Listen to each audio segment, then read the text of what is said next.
جتنی بھی دوستیاں اور یاریاں ہیں قیامت کے دن یہ دشمنی میں بدل جائیں گی، مگر مومن لوگ نہیں۔ مومنوں کی دوستیاں دنیا میں بھی فائدہ دیں گی، آخرت میں بھی فائدہ دیں گی۔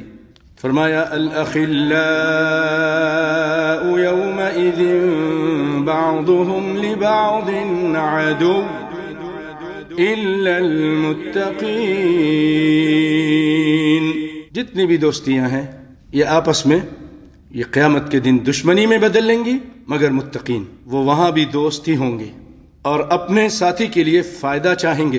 نیک صالح دوست، اس کی مثال کائنات کے امام صلی اللہ علیہ وسلم نے اس طرح دی ہے: مثل الجلیس الصالح کمثل صاحب المسک۔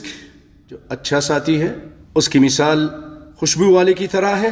جب خوشبو والے کے پاس آپ جاتے ہیں تو وہ آپ کو خوشبو کا پھایا دیتا ہے، خوشبو لگاتا ہے، جیسے آپ نے فرمایا اما ان یحذیک ان یعطیک، وہ خوشبو آپ کو دیتا ہے، واما ان تبتاع منہ، یا پھر آپ اس سے خریدتے ہیں، ہر حالت میں آپ کو اچھی چیز ملتی ہے۔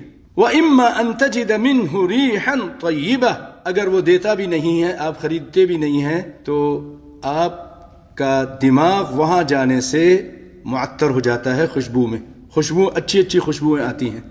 یہ اچھے دوست کی مثال دی ہے کہ اچھا دوست آپ کو ہمیشہ اچھی بات کرے گا، اچھی چیز دے گا، اس کے پاس بیٹھیں گے تو اچھی اور پیاری اور قرآن و سنت والی بات سننے کو آپ کو ملے گی۔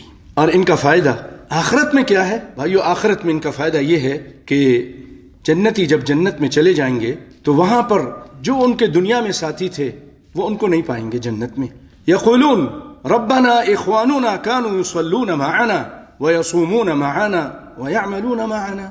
اے اللہ، دنیا میں ایسے ساتھی تھے جو ہمارے ساتھ نماز پڑھتے تھے، روزہ رکھتے تھے، اچھے اچھے کام کرتے تھے، مطلب یہ کہ اب ہم ان کو نہیں دیکھ رہے ہیں، نظر نہیں آ رہے، کہاں گئے وہ؟ فیقول اللہ تعالی، الہ العالمین ارشاد فرمائے گا: اذهبوا فمن وجدتم في قلبه مثقال ذرة من ایمان فاخرجوه۔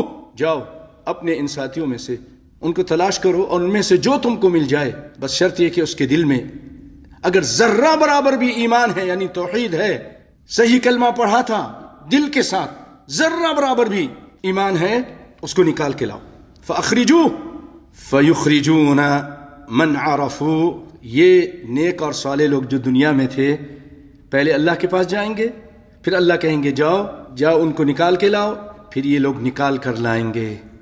یہ ہے نیک لوگ، دنیا میں بھی آپ کو اچھائی دیں گے اور آخرت میں بھی آپ کو فائدہ پہنچائیں گے۔ یہ جو روایت ہے بخاری کی روایت ہے۔